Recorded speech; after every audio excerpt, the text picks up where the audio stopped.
Hola, ¿qué tal? Soy... Uy, a ver, vale. Soy Vanessa Rodríguez de Trujillo, soy Nesita Arauz.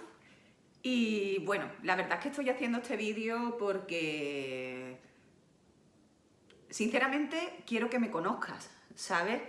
Yo entiendo que bueno, que a lo mejor lo que has visto de mí por internet va como muy asociado a toda mi trayectoria profesional, a todos los éxitos que he podido tener y no sé, quizás puede que a la hora de dedicarte a lanzar un proyecto digital, puede que parezca que lo que hay detrás es una especie de gurú, una especie de vendehumos, una... No sé, y sé que hay mucho de eso, soy totalmente consciente de que hay mucho de eso, pero yo, sinceramente, ya te dije desde el primer momento que me encantaría establecer una relación contigo y creo que para establecer una relación contigo y para que seamos amigas y compañeras en esta filosofía de vida de superación personal y de crecimiento permanente y de convertirnos en valientes butterfly, pues yo creo que lo lógico es que sepas quién soy yo, que conozcas mis mierdas, hablando claramente, y que te des cuenta de verdad que todo lo que hay detrás de todas esas estructuras digitales, pues es una persona completamente normal. O sea, que yo de gurú tengo poco. Bueno, me imagino que también a lo mejor si has investigado un poquillo por internet has visto muchas cosas mías, pero yo te voy a contar la verdad de todo, ¿vale? Yo desde niña yo no he tenido una infancia fácil. He sido hija de padres adolescentes de la época hippie.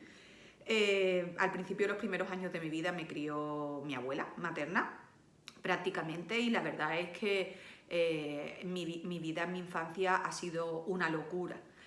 No he tenido unas referencias de padres, lo que se llama normales, ¿no? He tenido unos padres que estaban muy locos, por decirlo de algún modo. Entonces siento que en mi casa ha habido mucha locura, ha habido drogas, ha habido agresividad, ha habido locura, ha habido... Y bueno, y yo crecí siempre como una niña asustada y con unos padres que además estaban encontrándose a ellos mismos, ¿no? Porque eran también muy pequeñitos. Mi madre a mí me tuvo con 16 años y mi padre con 18. También he de decir que mi padre tuvo la valentía de con 18 años dejar embarazada a una mujer.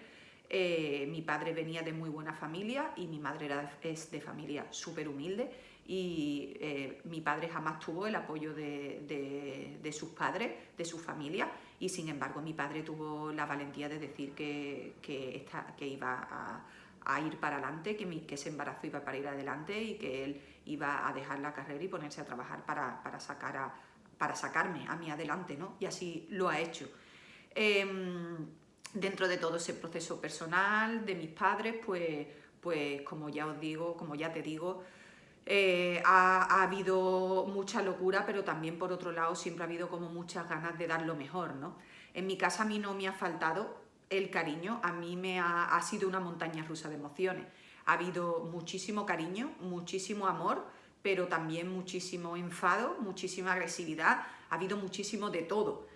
Entonces yo tengo una hermana de 4 años menos que yo y yo siempre he adquirido el rol como ella ha sido la buena, yo he sido la mala, y yo adquirí como también por otro lado todo el rol de defensor con mi hermana, ¿no?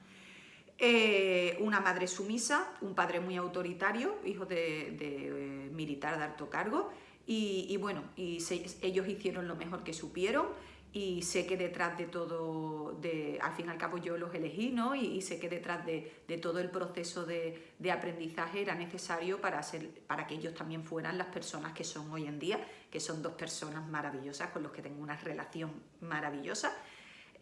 Sin embargo, bueno, pues hemos tenido pues este aprendizaje juntos, ¿no? Y estoy totalmente segura que detrás de sus vivencias, toda la transformación personal que ellos vivieron luego, también tenía mucho que ver el amor que nos tenían a nosotras, ¿no? Bueno, siento que no he tenido una infancia, verdaderamente infancia, en el sentido de que siempre me he visto involucrada en situaciones bastante surrealistas. Yo siempre he estado muy cerca de eso, de la sexualidad. Yo he vivido una especie de inocencia interrumpida, ¿no? Y bueno, la verdad es que el tiempo pasó. Yo me crié también con una amiguita porque mi madre se quedó embarazada con 16 años, con 15, 16 sí, y otra vecina, ¿vale? Se quedó embarazada también con 17 años. Entonces mi padre y su padre también se conocían, entonces esa niña pues nos criamos prácticamente juntas, ¿no? En una situación vital bastante parecida. Las dos nos sentíamos, yo creo que con unos padres que no estaban preparados para ser padres, como que siempre nos hemos sentido un poco solas y siempre nos teníamos la una a la otra. Y bueno, y hemos sido, nosotras nos decíamos que éramos primas, todo el mundo se creyó que éramos primas durante toda la vida porque siempre estábamos juntas, pero realmente no teníamos ningún parentesco familiar. Éramos amigas, hemos ido a todo juntas, con el tiempo también nos hemos peleado muchísimo, yo creo que con la que más. Y bueno, luego ya con la adolescencia nos íbamos juntas al extranjero, ella siempre ha dormido ya en mi casa o yo en la suya, nos hemos criado prácticamente juntas. Y bueno, ella era hija única en ese momento, y porque ella, la siguiente hermana que tuvo ella tenía ya 14 años, entonces pues toda su infancia era como una hija única que era adherida a mi familia, ¿no? Y yo a la vez, y nosotras a la vez un poco adheridas, siempre estábamos juntas.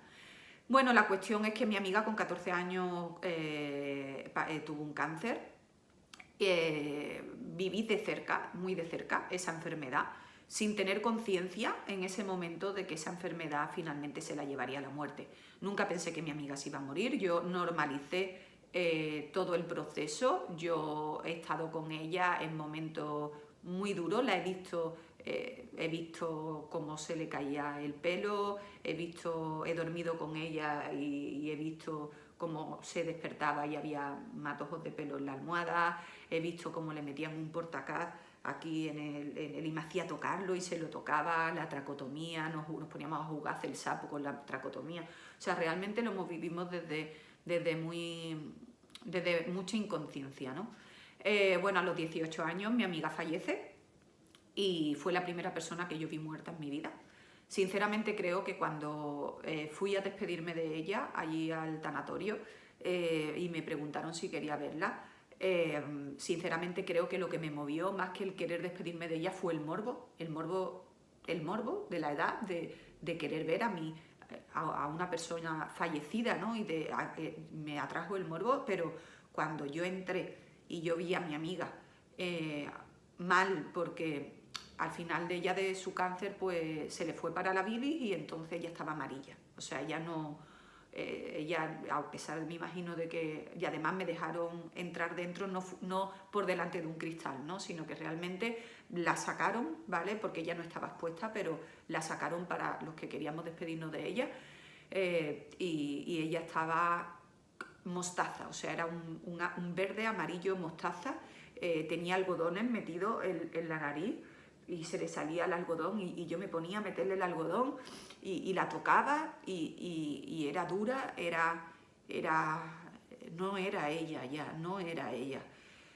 Ahí no me lo podía creer, o sea, realmente no me lo podía creer. Sentí muchísima rabia, me dio un ataque de rabia, salí de ahí pegándole patadas a todo.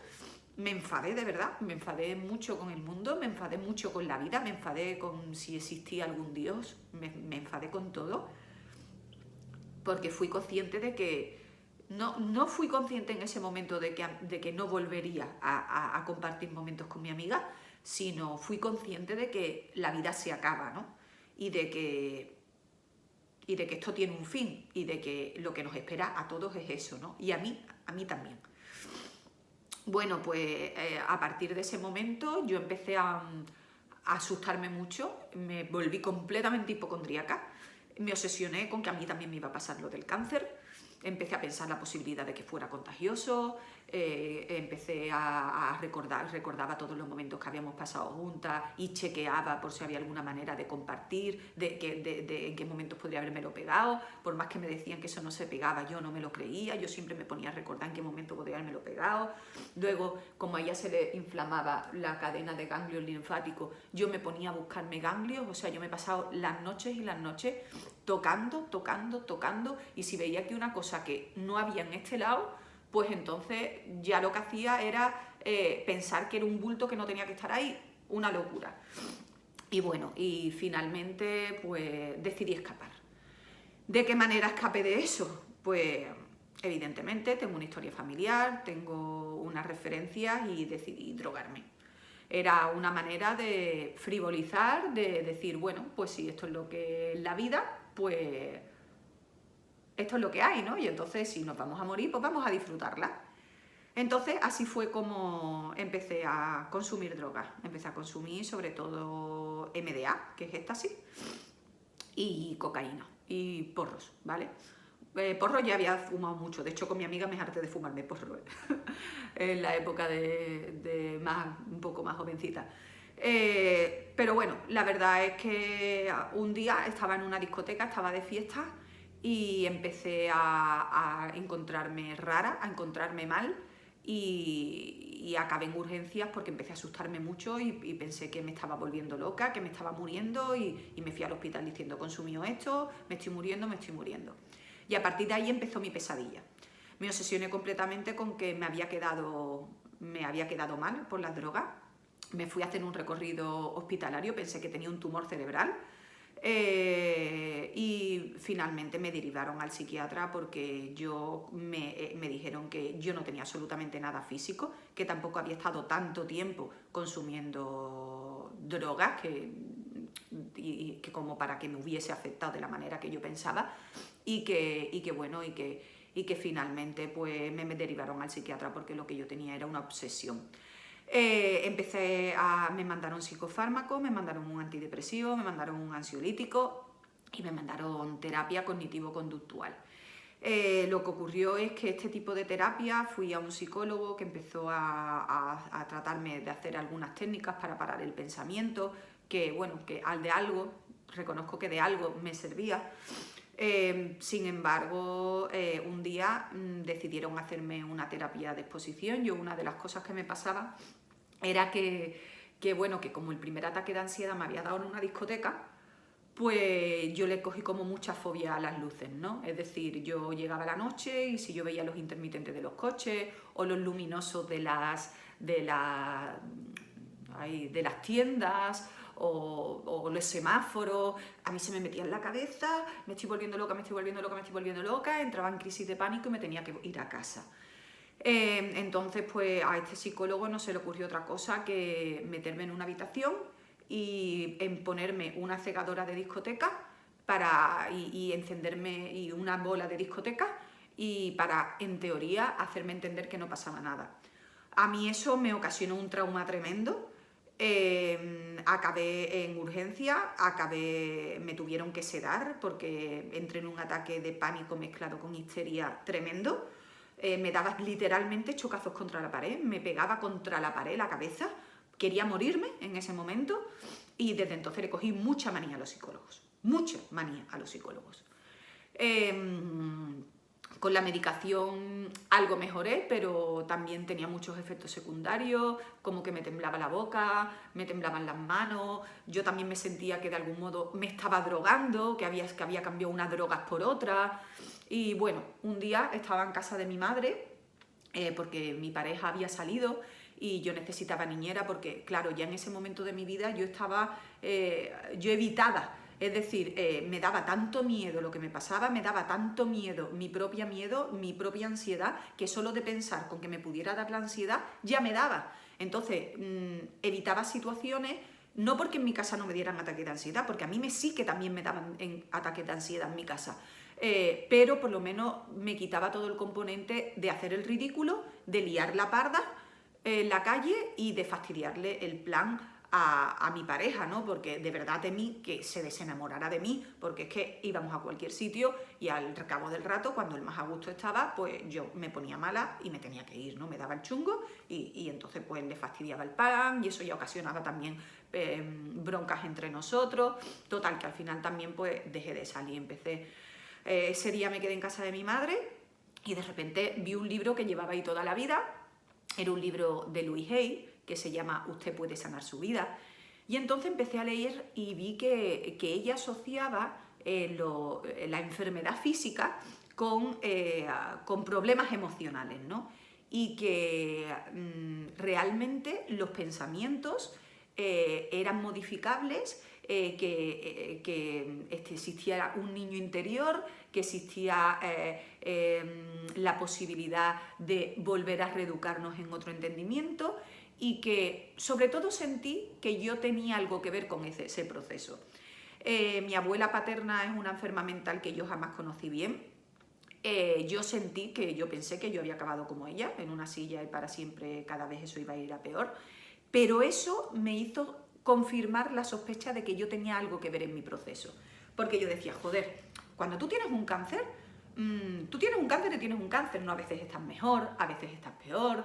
Yo me daba cuenta de que yo tenía algo que ver con eso. No tenía muy claro qué era, pero yo sabía que de alguna manera yo me alimentaba, que cuando a lo mejor estaba distraída o me lo pasaba bien o acababa entreteniéndome con algo, me ponía mejor, que dependiendo de mi estado de ánimo o de mi momento hormonal estaba también mejor. O sea, yo sentía que algo tenía que ver yo con eso.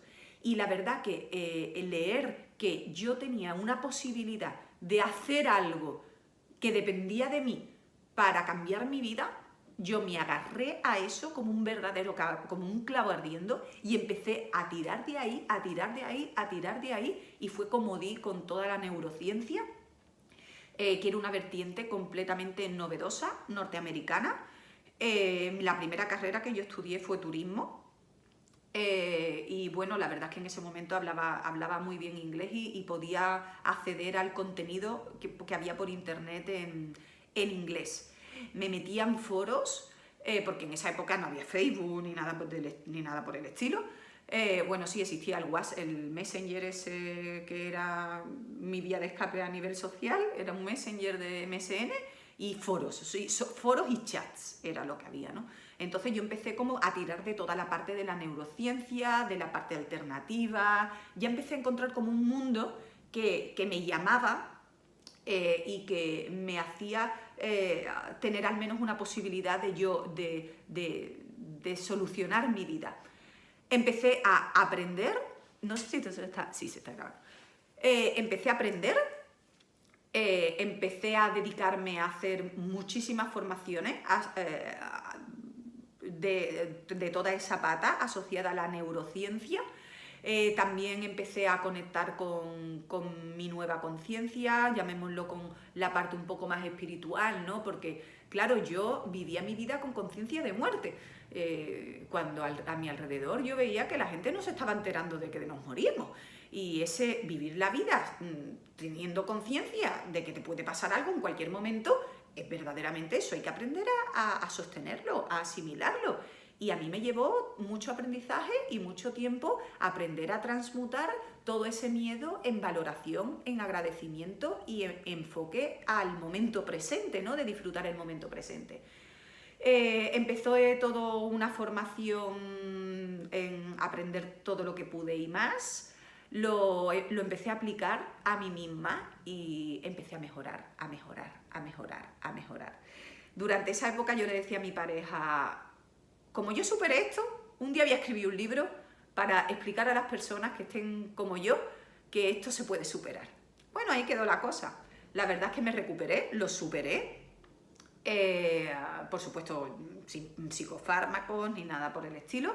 Todo eso fue todo a través de toda esta formación alternativa que yo encontré, que hoy en día todo el mundo sabe lo que es la PNL, la neurociencia, la psicoeducación emocional, toda esta parte, la Gestalt, o sea, todo, la parte humanista, ¿no? Y la parte espiritual, a lo mejor de conexión, mindfulness, todo esto está como súper de moda, pero estoy hablando de hace 15 años. Yo, por supuesto, era una loca, me estaba metiendo en una secta, de hecho, me pedí un crédito para poder pagarme toda esa formación que me avaló mi padre, porque bueno, yo estaba loca, pero sí es cierto que mi padre, yo no sé si es que él a un nivel se sentía responsable un poco o a otros niveles que realmente veía que yo estaba mejorando. Pero bueno, vendí mi tabla de snowboard de ese momento porque la verdad es que no la usaba, era mi pasión de ese deporte, pero no la usaba en ese momento.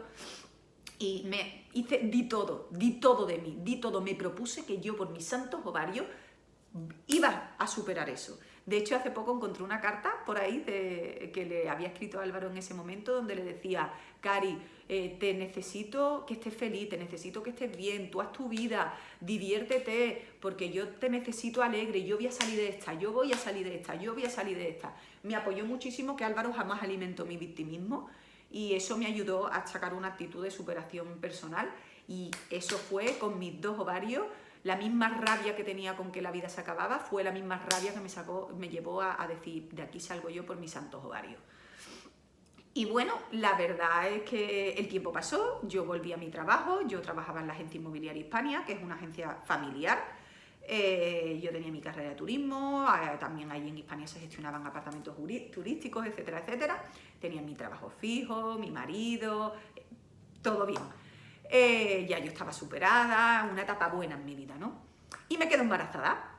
Me quedo embarazada de mi primera hija y yo volví a hacer snowboard, me compré una tabla mucho mejor de la que tuve que vender en su momento y un día estando allí me empecé a encontrar muy mal, empecé a manchar por el todo y me fui, porque no me tocaba con la regla y me fui al médico porque lo sentí todo como muy extraño, un malestar muy fuerte, casi me desmayo y me fui al médico y es que estaba embarazada con riesgo de aborto.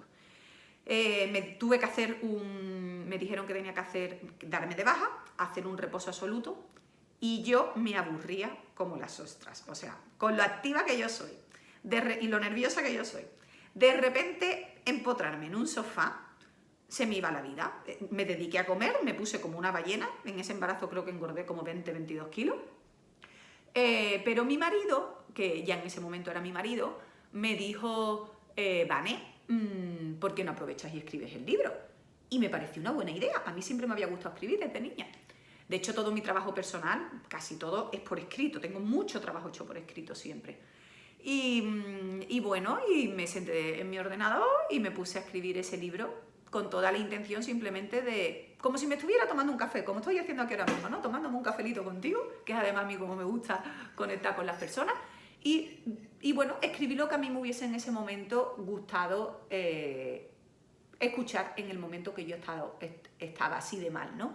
Dar un poco otro entendimiento, dar algunas pautas, etcétera, etcétera. En ese momento tampoco me atrevía a hablar completamente de todo. En ese momento todavía yo no tenía experiencia a nivel profesional porque ni de coña pensé que yo al final me iba a dedicar a esto. Y las formaciones que yo tenía además venían de Norteamérica. Aquí en España todavía había como mucho cerramiento a todas estas vías alternativas y a mí, claro, yo tenía cierto miedo a escribir algo que pudiera ponerme en contra de la psicología, sobre todo de la psicología, ¿no? Porque sí que yo siempre entendí que a lo mejor un tratamiento para un momento puntual, si tú haces un trabajo interior, tiene un sentido, por supuesto que sí. Pero yo la parte psicológica entiendo que para determinadas cosas funcione, pero realmente para un trastorno de pánico con agorafobia, de verdad que te puede dar pequeñas pautas, pero no funciona. Perdona, no funciona.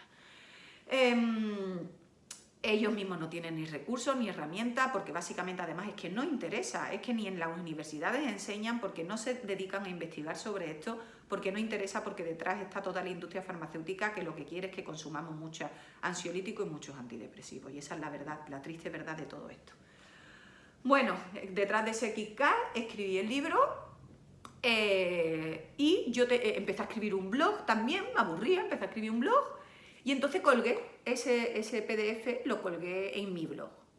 Y para mi sorpresa empezaron a descargarse un montón de libros. Y no solo eso, sino que la gente se ponía en contacto conmigo pidiéndome que le ayudara. Entonces, ¿qué se me ocurrió? Pues como estaba más aburrida que qué, porque estaba de baja, digo, bueno, pues lo que voy a hacer es monto una asociación sin ánimo de lucro y me dedico a ayudar a otras personas. Y fundé AECAPA, Asociación Española con la Ansiedad, Pánico y Agorafobia, y ahí fue que empecé a ayudar a las personas a través de Skype de una manera pues totalmente gratuita. Pasa el tiempo, tengo mi hija, me incorporo a mi trabajo y de repente surge el problema. Estoy ayudando a un montonazo de personas que requieren mi atención, que me apasiona ayudarlas, y tengo mi trabajo en el que estoy contratada, fija, y tengo que atender. Es que esto me estaba pesando y encima tenía un bebé.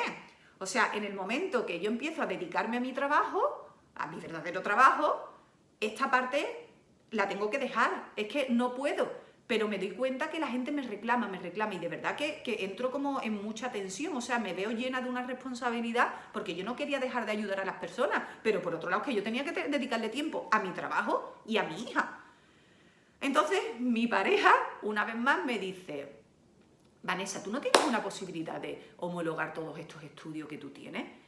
Y me da por investigar en internet, y descubro que existe una cosa que se llama la apostilla de La Haya, que viene del Ministerio de Justicia, y es como un certificado notarial que te permite, si tus estudios son homologados en el extranjero, como ya se había dado la ley de libre mercado, a mí, si me daban, yo solicitaba esta apostilla y a mí me homologaban estos estudios, pues entonces me permitía ejercer aquí en España con mi epígrafe y de una manera legal, no como terapeuta ni psicóloga, porque no lo era, sino como máster en neurociencias y como experta en gestión de miedos asociados a los trastornos de ansiedad. Me gasto la pasta en la apostilla de La Haya, y entonces me dice mi pareja: oye, ¿por qué no coges, te vas al paro? Como era una empresa familiar, pues tenía la opción de hacer esto, te vas al paro, tienes 2 años para intentar sacar beneficio a esta parte y dedicarte a lo que realmente te gusta, y mientras además te organizas tus horarios y puedes criar a Luna. Y me pareció una idea genial. Claro, tenía miedo porque digo, bueno, yo he ayudado gratis, pero cobrar por esto, ¿la gente de verdad va a querer pagarme por esto? Y bueno, y así es que el cambio fue difícil, porque personas que querían ayudarme, de decirle de hacerlo gratis a pedir dinero, me llevó a que mucha gente me juzgara, me llevó a que gente me dijera que me estaba aprovechando de ella, pero es que yo no tenía otra alternativa: o trabajaba o ayudaba a las personas, y las personas me reclamaban que la ayudaban, y la única opción era hacer mi trabajo de eso. Entonces, pues bueno, me arriesgué, me enfrenté a todos estos juicios, que los tuve y a día de hoy los sigo teniendo. Sin embargo, yo me di cuenta que mi pasión estaba ahí, que mi manera de aportar valor al mundo era esa, y que las personas cambiaban su vida, y que cada vez que me llegaba una crítica, me llegaban 3 agradecimientos, y entonces lo vi también como una oportunidad de aprender a seguir mi camino, a enfocarme en lo positivo, en las cosas buenas, y bueno, y aceptar que no gustara a todo el mundo, ¿no? O que la gente me juzgara. Me quedé embarazada de mi segunda hija, se me acabó el paro y seguí desarrollando mi profesión, ayudando a las personas a superar sus trastornos de ansiedad y más concretamente el pánico con la agorafobia, ¿no? que es la parte en la que tengo más experiencia además. Y bueno, y la verdad es que eso ha sido mi vida durante los últimos años. Yo hacía mis sesiones por Skype, hacía pequeños grupos también de webinar, de terapias y de webinar con pequeños grupos de pago, y incluso hubo un momento que yo tenía tanto trabajo que personas que lo habían superado conmigo querían dedicarse también a ayudar a otras personas, y yo las formé como coaches para que me ayudaran a ayudar. Y sin darme cuenta cavé en mi propia tumba. ¿Por qué? Porque de repente llega el algoritmo de Facebook, todas esas personas que de repente la gente empieza a no llegar a gente, yo no tengo ni idea de marketing digital, empiezo a poner anuncios en Facebook sin ningún tipo de estrategia, que al final me catalogan como spam porque lo que hacía era publicidad básicamente. Y entonces encima yo había formado a médicos, había formado a una médico, había formado a una psicóloga, había formado a una coach, o sea, es que la verdad es que mis coaches lo hacían tan bien que es que me había generado mi propia competencia, además lo hacían muy bien. Y además yo estaba ya como en otro proyecto también, de otro libro, de ayudar a mujeres a cambiar de hábitos, etcétera, etcétera. Y entonces como que empecé a salir en un montón de medios y yo creo que la gente me veía como inaccesible, ¿no? Y la verdad es que me quedé sin trabajo, de repente me vi sin trabajo. Y bueno, me fui en esa época, tuve una crisis con mi pareja muy fuerte. Yo también sentía que ya ese rol de mamá, de que de repente el peso económico dependía de mi pareja, que yo me sentí como atrapada porque dependía de él económicamente, porque ya las cosas no me iban bien como antes, me veía como demasiado absorbida en esa maternidad, en un rol de madre súper tradicional que no me experimentaba yo como mujer, no me sentía desarrollada como mujer y sí, se siguió grabando. Y bueno, y después de eso pues lo que hice fue, bueno, yo también llevaba toda mi vida con él, era una relación ya muy tóxica, muy de dependencia, empezamos a tener muchísimas broncas y finalmente pues tomamos la decisión de separarnos. Eso fue otro aprendizaje más, aprender a estar sola. He llorado lo que no hay en los escritos.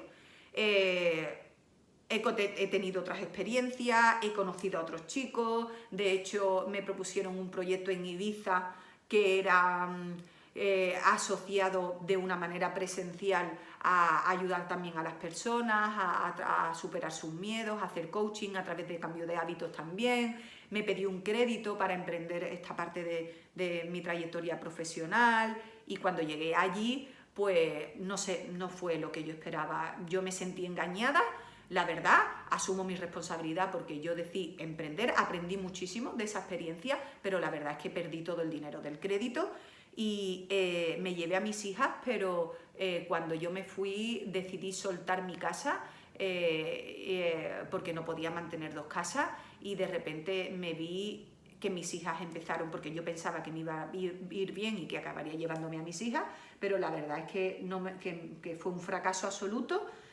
y mis hijas pues se volvieron a Cádiz y yo me vi en Ibiza sola, separada de mi familia, con un fracaso.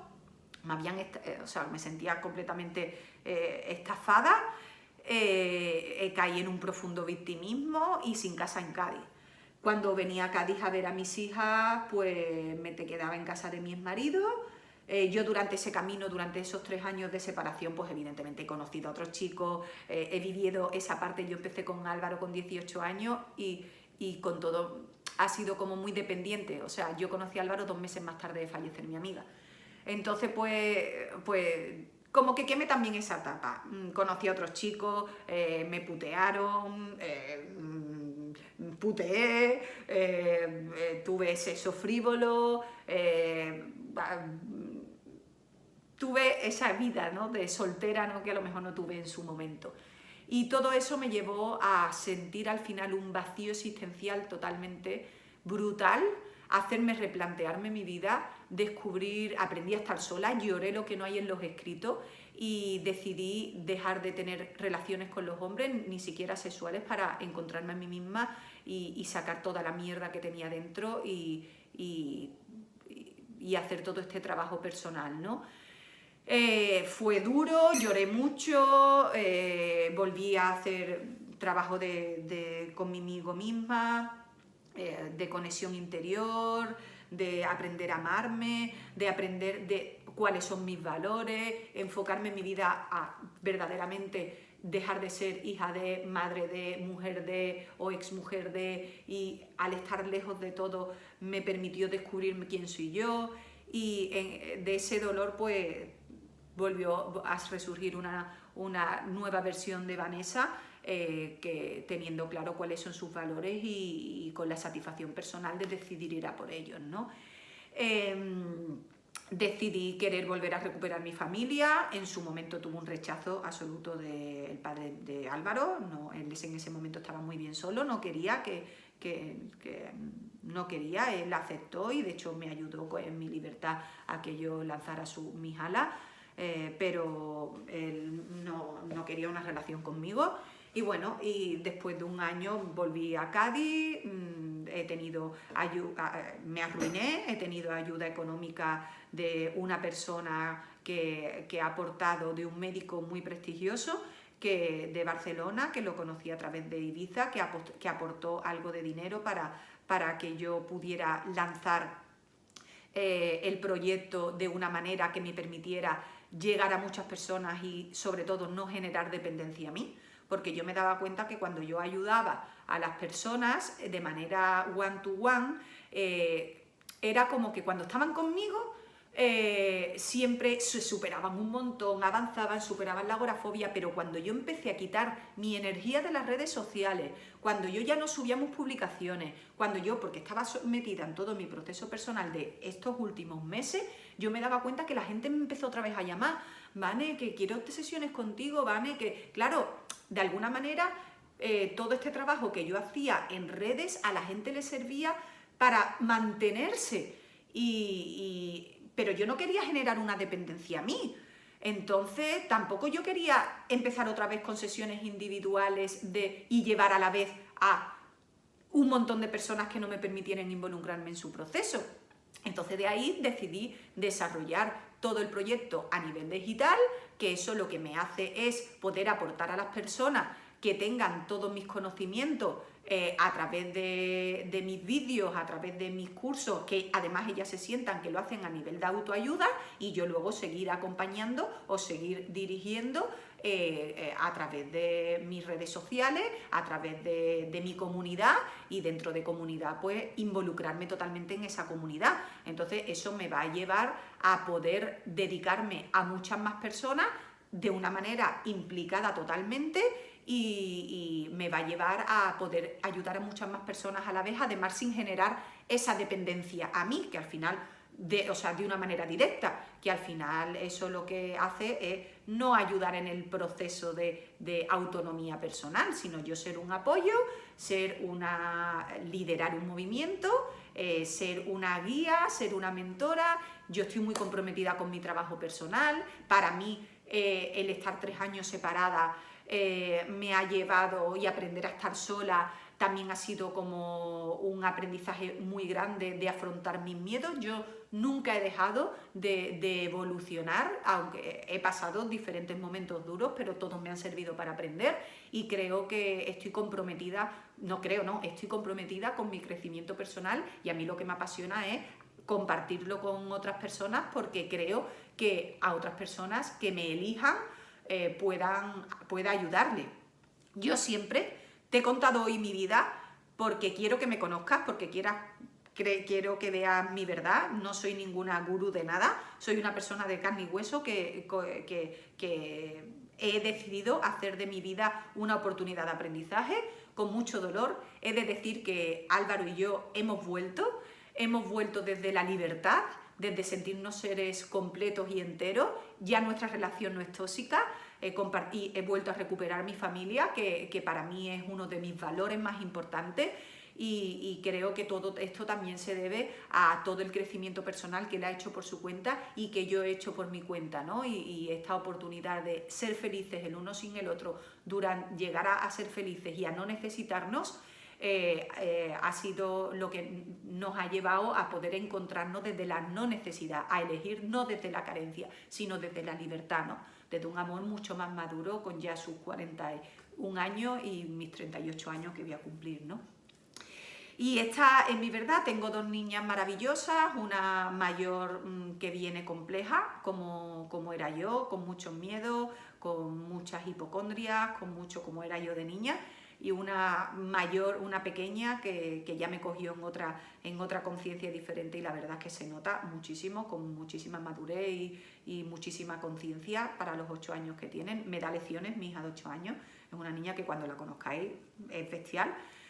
Y bueno, tengo una familia donde hay gritos, donde hay mosqueos, donde alguna vez se me ha ido la mano cabreada, y vivo todo como un aprendizaje. Y quiero ser mejor persona, y quiero aportar valor al mundo, y quiero ayudar, y cuando me cabreo mando a la mierda a la gente, y tengo muchísimas cosas por mejorar.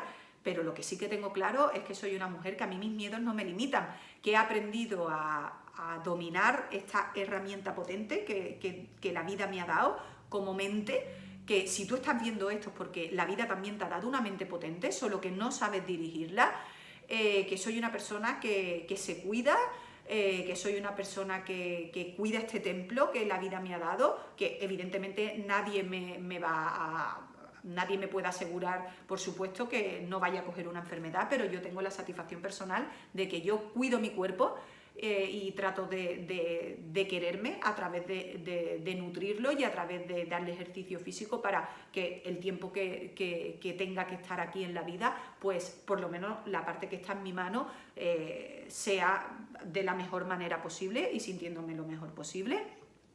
Que sé que tengo dentro de mí todo lo necesario para vencer las experiencias que tenga en la vida, tanto las que me vengan dolorosas como el aprendizaje de disfrutar de las buenas, que no es fácil cuando hemos sido personas que venimos del sufrimiento. Salir del sufrimiento es salir de tu zona de confort y da miedo ser feliz, o sea, da miedo de verdad. Es ahí un camino, ¿no? El aprender a disfrutar de los momentos y a sentirte merecedora y a sentirte confiada dentro de los buenos momentos. Y que yo estoy aquí para compartir mi aprendizaje contigo y aportarte valor si tú quieres que lo haga, ¿no? Yo siempre te voy a aportar valor, te cuento mi vida para que me conozcas, básicamente, porque me encantaría a mí también conocerte, porque gracias a Dios tenemos tan maravillosa tecnología que me puede permitir conocerte aunque estés muy lejos, y te va a permitir conocerte que tú me conozcas también aunque estemos lejos. Y seguro que llegará el momento de que nos reunamos, de que hagamos quedadas con las personas de la comunidad y todo esto sea algo también personal, ¿no? Yo tengo varias amigas que han conocido sus parejas a través de internet, ¿no? Y que cada uno vive en un sitio y que se ven puntualmente, incluso que finalmente han llegado a tener un amor de verdad, a cambiar sus vidas y a tener hijos. Y bueno, ya hoy en día pues internet es un maravilloso medio de relación verdaderamente humana, ¿no? Y de verdad, y eso es lo que yo pretendo darte. Siempre te voy a aportar valor. Y por eso te pido que pongas en tu carpeta mis emails para que te lleguen.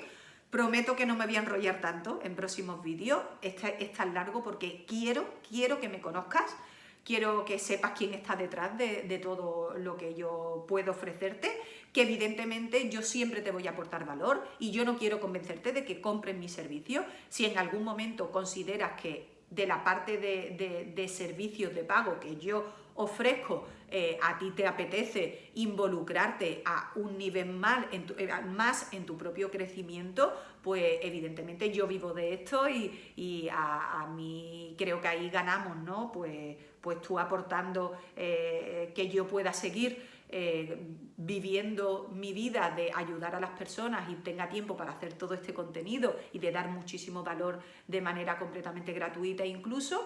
Y si no lo eliges, pues que te siga aportando valor con mis publicaciones, por mis redes, por mis vídeos, por mi newsletter, que te iré mandando contenido semanalmente, ya te digo, no tan largo, pero siempre contenido de valor, porque para mí el dinero ha de ser, creo en la abundancia, creo en el valor que aporta al mundo, y siento que el dinero, pues bueno, es un resultado, ¿no?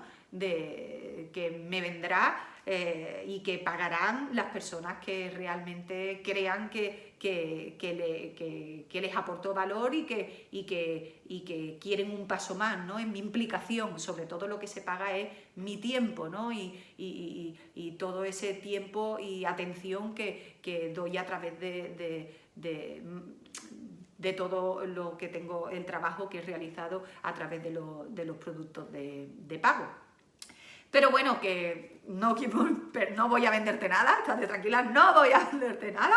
Solamente lo que quería era eso, que me conocieras, tomarme aquí el cafelito contigo y que me escribas, que me encantará escuchar también tu historia, que si estamos aquí las dos en este momento es porque probablemente tengas tú también mucho dolor dentro, pero te garantizo que si estás pasando esta situación es porque la vida te está dando una oportunidad de que te atrevas, de evolucionar, de aprender, de que aprendas a sacar todas esas fortalezas que tienes dentro que ni te imaginas que tienes. Y que es cierto que si no tienes ayuda, si no tienes una visión, si no tienes nadie que referentes, si no tienes mentores o si no tienes personas que te formen, tú no vas a tener, por suerte, que hacerlo sola dando palos de ciego. Ya ese trabajo lo hice yo por ti. Pero todo lo que yo pueda aportarte viene testado en mi propia experiencia, desechando mucho de lo que no ha servido para nada y cogiendo todo lo que sí, al final creé una metodología propia que no solo me ayudó a mí, sino que ha ayudado ya a cientos de personas. Hace ya 10 años que me dedico a esto, ¿eh? Así que yo ya no doy las sesiones individuales, porque yo lo que quiero es dedicarte tiempo, atención, y todo el mundo se merece mi mismo tiempo y mi misma atención, y tenemos la maravillosa herramienta de las comunidades a través de las redes y a través del mundo digital que va a aportar que yo esté día a día con vosotros, ¿no? Así que, por supuesto, que puede haber comunicación, me puedes escribir en las redes sociales, me puedes escribir, me puedes responder a los mails, que yo quiero ser tu amiga. Puedes mandarme un vídeo contándome tus cosas también, podemos estar en contacto porque yo quiero aportar en tu vida y bueno, y ya de ti depende si quieres aportar tú en la mía. Así que nada, cariño, que te mando un beso muy grande, que te des cuenta que detrás de todas esas páginas hay aquí una persona completamente normal, una persona empoderada, una mujer empoderada que le ha echado muchos ovarios y que le echa muchos ovarios a la vida, y yo quiero transmitirte y contagiarte esta parte de mí, de mis cosas que todavía tengo que mejorar. Hoy en día también podría hablarte mucho, pero yo lo que quiero compartir contigo es mi aprendizaje, no mis mierdas, o sea, no la parte de la que probablemente tú puedas aportarme a mí mucho, ¿no?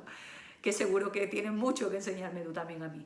Así que nada, te mando un súper beso, encantada de conocerte, cariño mío, y que esta soy yo, y que ojalá podamos ser amigas, ¿vale? Te mando un besito. Hasta ahora, chao.